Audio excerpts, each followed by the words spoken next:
Thank you again for all being here. We're off to a great start.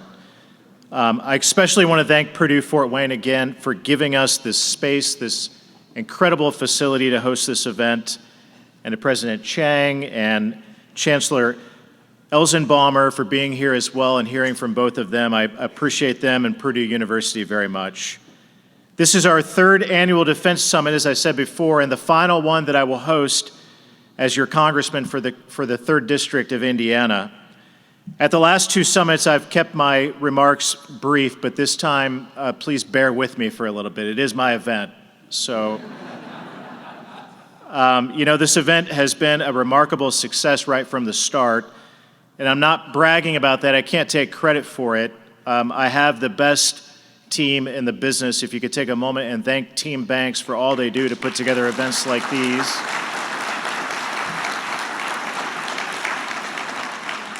They make me look good both on Capitol Hill and in Northeast Indiana, and I appreciate the important work that our team does each and every day. We've been able to pull off this event, the best defense industry conference in the Midwest for 3 consecutive years, and that's because we do it right here in Fort Wayne in Northeast Indiana. Northeast Indiana is the natural home for the defense industry. We have some of the top engineering schools in the country, Purdue University being one of them, but several others as well. We have one of the highest concentrations of manufacturing jobs of any congressional district in the country right here in Northeast Indiana. We are the crossroads of America, and we have a great business environment in our region as well.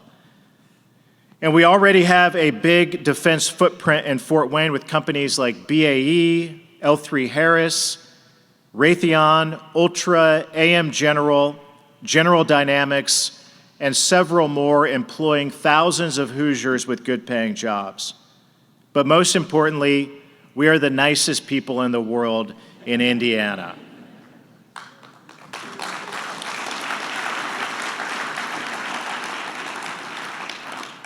And the second reason we've been able to pull off this event is because of the great speakers, really shockingly great speakers that we've been able to attract to this event for 3 years in a row. At our first ever Defense Summit, we had then ranking member and now chairman of the House Armed Services Committee, my friend and mentor, Congressman Mike Rogers. Last year, we had the Secretary of the Air Force, Frank Kendall, the former chairman of the China Committee, Mike Gallagher. We have Delian, I'm going to attempt this, Delian. Aspera Rohov. Good enough. Jacob Hellberg, you heard from him last night. You've heard from him at each of our last summits. Palmer Luckey was a 2-time speaker at our summit in Hawaiian shirts and flip-flops. And we have representatives from every major defense firm in the region who come to this event each and every year. After last year's summit, or the first year's summit that we hosted, Palmer Luckey announced that his company, Anduril, would be acquiring Adrenos, a solid rocket motor company that originated right here at Purdue and does much of its work at West Lafayette. That is what today is all about, and this job is all about is putting together an event that can bring together key people to talk about how we can grow what we already have in Indiana in our defense industry. I was first elected to Congress in 2016, and my last 8 years serving on the House Armed Services Committee has been the high point of my career. In fact, if I weren't serving on that committee, I would often find myself beating my head against the wall in Washington, D.C. on Capitol Hill, but it makes the service of serving in Congress very fulfilling. I'm the only congressman from Indiana and the first ever representative from this district to serve on the House Armed Services Committee. And I hope that I'm not the last, because the defense industry is so important to this region and to my constituents. I'm proud of what we've been able to do for Northeast Indiana and for all of you in so many ways. We started the first ever House Hypersonics Caucus, and I'm proud to be the co-chairman of that today. In 2019, we helped set up the Joint Hypersonics Transition Office, and last year we directed the Navy to establish a 1-star billet for for the Navy's Conventional Prompt Strike Hypersonic System, developed it right here in Indiana at Crane. This year, we helped ensure $30 million in additional House funding for the MACH-TB hypersonics program, also run at Crane. Purdue, of course, is now one of the nation's leading hypersonics research hubs, and I'm proud to have played a very small role in their success. In this year's NDAA, we fought to change the rules to let Purdue lease its hypersonic wind tunnel to private firms. And we fought for and secured the long overdue transition from the A-10 to the F-16 for the very important 122nd Fighter Wing right here in Fort Wayne, bringing more modern aircraft to Northeast Indiana. This year, we secured an extra $30 million for sonobuoys and an extra $10 million for an Army software program developed here in Fort Wayne.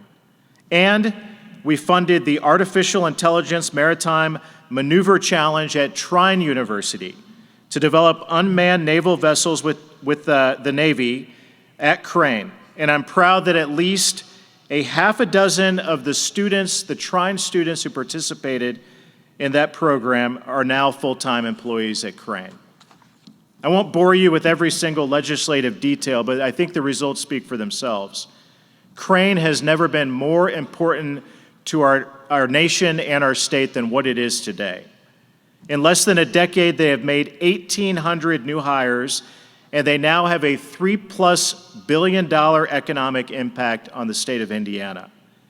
Since 2017, L3Harris has grown its Indiana footprint from 93,000 square feet of facility space and 440 employees to 235,000 square feet with roughly 600 employees, almost all of whom live right here in Fort Wayne, Indiana.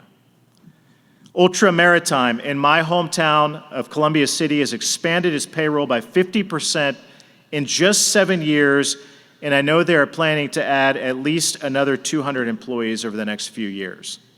Raytheon supports nearly 1,000 jobs in Indiana. Rolls-Royce employs over 3,000 Hoosiers, and AM General has 19 suppliers and $22 million in revenue in the 3rd District of Indiana alone. I'm incredibly proud of our region and what we offer to our national defense, and I hope to continue that work alongside all of you for many years to come. As I've said, we've had a lot of great speakers in the past, but we're not done yet. We already heard from L3Harris CEO Chris Kubasik, and you'll be hearing from Joe Longsdale in a little bit, who has another great message for all of us and a great story to tell too. The ranking member of the Senate Armed Services Committee, Senator Roger Wicker, was supposed to be with us today, but he had a death in the family. And I want to send my condolences to Senator Wicker and the Wicker family for their loss. But I'm very glad that he sent an important representative in his place to come and share with us here in a moment as well. John Keast is the staff director for the very important Senate Armed Services Committee. And I got to go off script for a moment. All of you can help me a little bit by putting in a good word.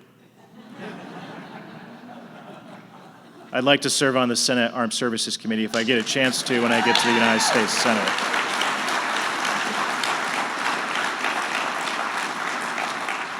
So it's great to have the guy who runs the committee with us, right? John Keast. No one better understands the ins and outs of the National Defense Authorization Act, and no staffer on Capitol Hill plays a larger role in that process than John Keast. He, along with Senator Wicker, who I believe is going to be the chairman of the Senate Armed Services Committee come January, are leading advocates in Washington, D.C. for a robust defense budget that equips our military to handle the greatest foreign threats that we face today in communist China. So it's my pleasure to introduce to you John Keast. Please give him a warm Hoosier welcome.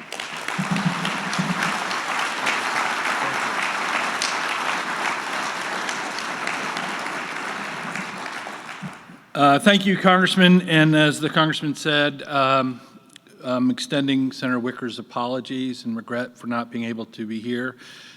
He worked with Senator Banks already, Congressman Banks, to align this date. But as you all know, you can't schedule death. So again, I'll extend his greetings and apologies. Also want to make sure that I thank Congressman Banks, recognize his leadership. I think we've seen it in ample evidence already today. And he mentioned Senator Wicker's potential. If you haven't talked to Ward Baker, one of the more important political consultants in the country, talk to Ward, because Ward makes it really, really likely, a strong chance that Senator Wicker will be the chairman. If that is the case next Congress, our side of the dais has to grow by one at least. And I know a really good person to be that extra slot on the committee. On the committee, Armed Services Committee, we have a responsibility for oversight for the entirety of the Department of Defense and much of the Department of Energy through the NNSA. I'm proud of the people that work there. They're all way better than I am.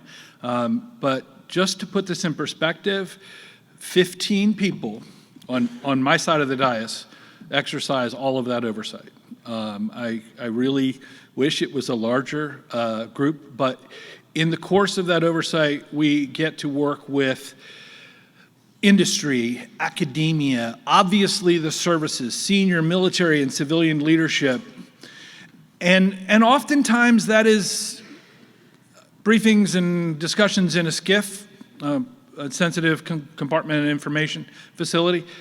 But you don't need to be in a SCIF, hell, we've heard it this morning, to understand that the United States is in one of the most dangerous threat environments this country has faced or seen since World War II. You've heard speakers talk about the threat. You've heard speakers talk about the services that they do. Full disclosure, yes, I did lobby for Ultra. Greg Tom is here, and I lobbied for those awesome Sonoboys made in Columbia City. So full disclosure. I also have some friends in the back. Doug Ritter from General Dynamics, longtime friend and client when I was a lobbyist, is in the back, strategically placed right next to the door so he can get out before I started speaking. So the threat environment is real. I believe you've heard from other speakers to talk about the integration of adversaries. Senator Wicker has a term of art that he's been using called the axis of aggressors. And we see that not only from Russia's incursion and invasion and brutality in Ukraine, but also what China is doing. Keep in mind, it's not just about Taiwan. There are a dozen countries that China is claiming property from in the South China Sea and in Indo-PACOM theater. So the threat is real. Y'all know what country has the biggest navy in the world, right? China, by far, and their capacity is way beyond what the United States capacity is. I talk about shipbuilding a lot because my boss is state of Mississippi produces destroyers and amphibious assault vessels. And someone mentioned the Anduril purchase of Andranos earlier, which I'm thrilled about because they decided to manufacture those solid rocket engines at McHenry, Mississippi. But Indiana has a great role in shipbuilding. Most people don't realize that the entire Spruance class, the USS Indiana, that's that first ship in the class. There's a great heritage of Indiana not only producing the best sonobuoys in the world, but also in its heritage. So as opposed to looking backwards, we're trying to look forwards. We're trying to certainly learn lessons from past experience. But the United States is facing that threat environment. We have radically important role to fill. I would remind everyone that it is Article 1, Section 8 of the Constitution that instructs the Congress to provide for the common defense.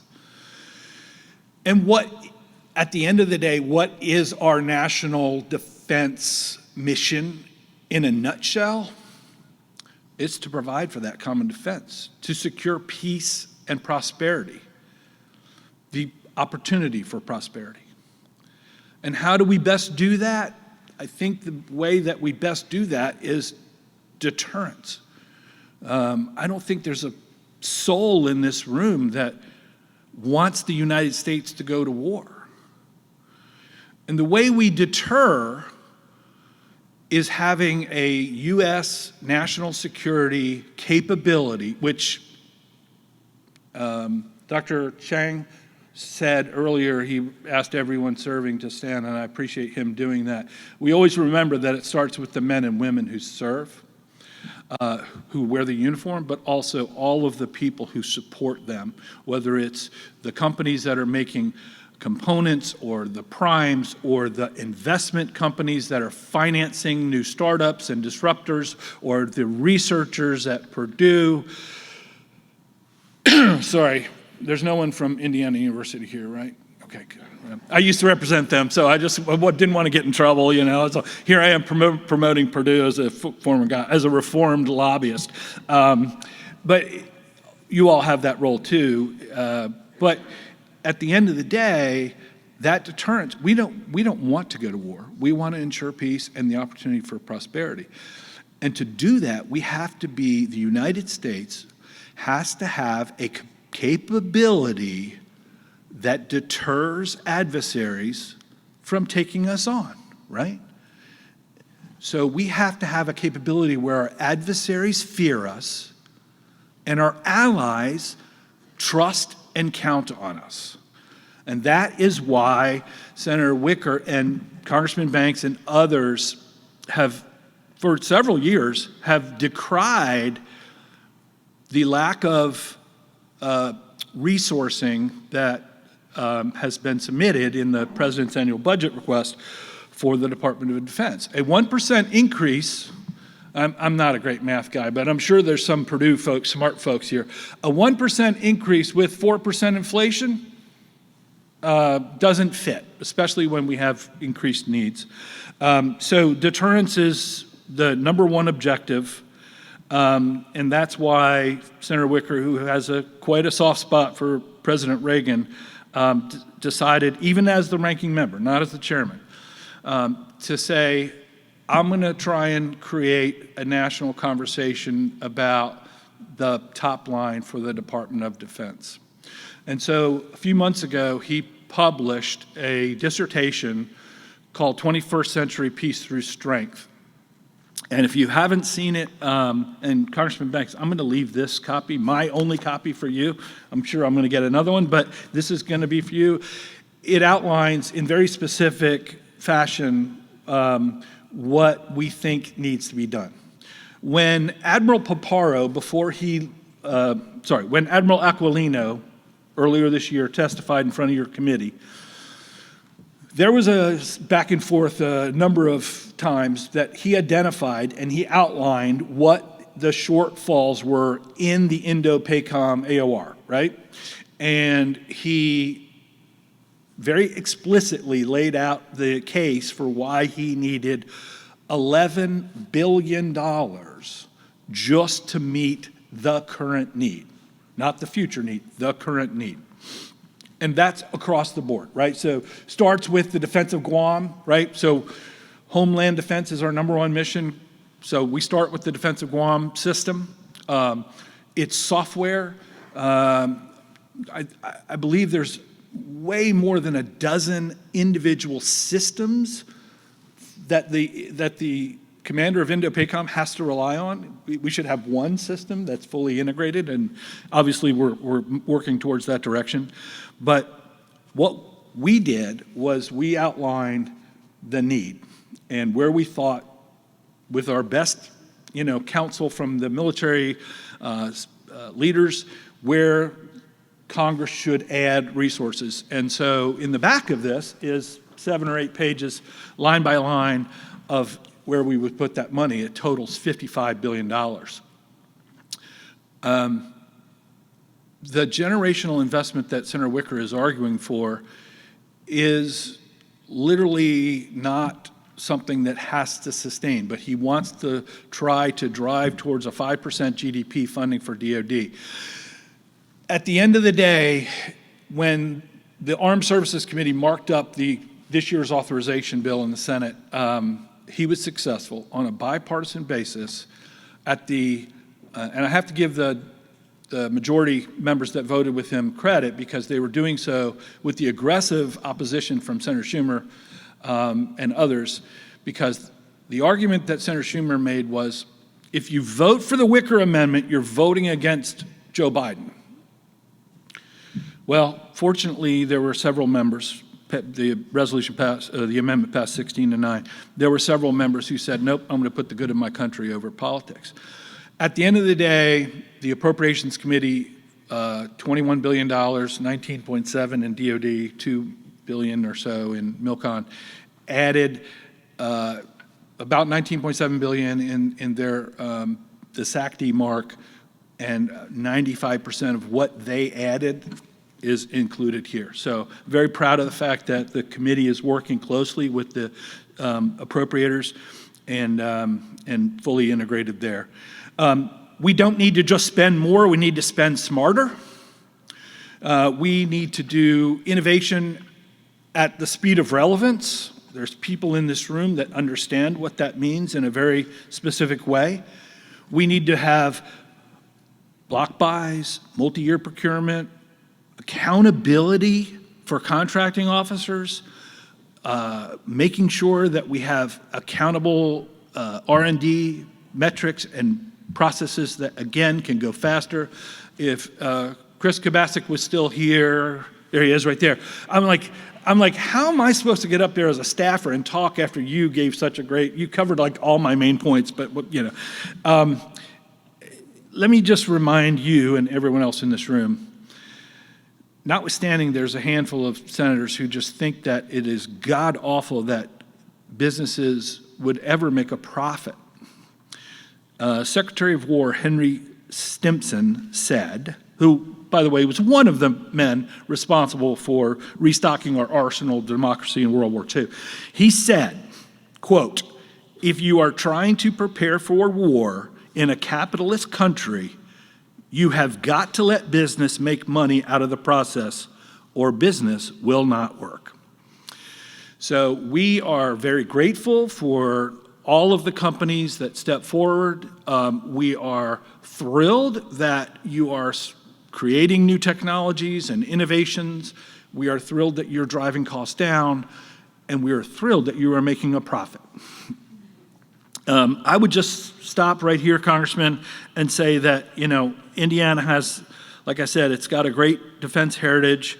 You know, as we've heard this morning, Indiana and all of the folks here are on the leading edge of research, manufacturing, and production of systems and platforms. I welcome the chance, and I've had a conversation with your chief of staff and your other staff, sir. Could not imagine a better member of the Senate Armed Services Committee next Congress than Congressman Banks. Thank you very much.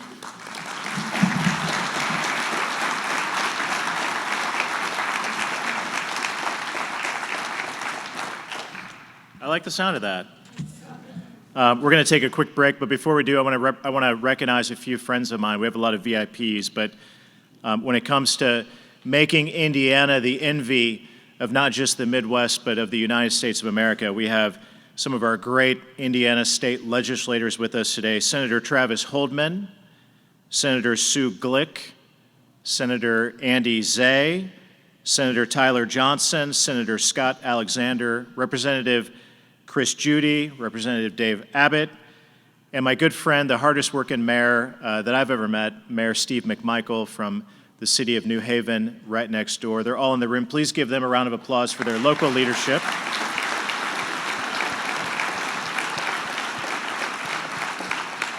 We have a lot of others who are here, leaders from the economic development community, from the Northeast Indiana Regional Partnership, Greater Fort Wayne, a lot of our local county economic development leaders. We have leadership of Crane Here we have the very important leadership of the 122nd Fighter Wing here as well. We're so proud of what you all do right here in Fort Wayne to keep our country safe. Leadership of the Indiana National Guard. We also have another VIP, Lisa Hirschman, the former Chief Management Officer at the Pentagon. Great to have you here in Fort Wayne as well, and your husband, the former Majority Leader of the Indiana State Senate, but you're more important than him. So thank you for coming as well. Fill up on your coffee. We'll take a quick break and then head on into our next panel. Appreciate you all being here.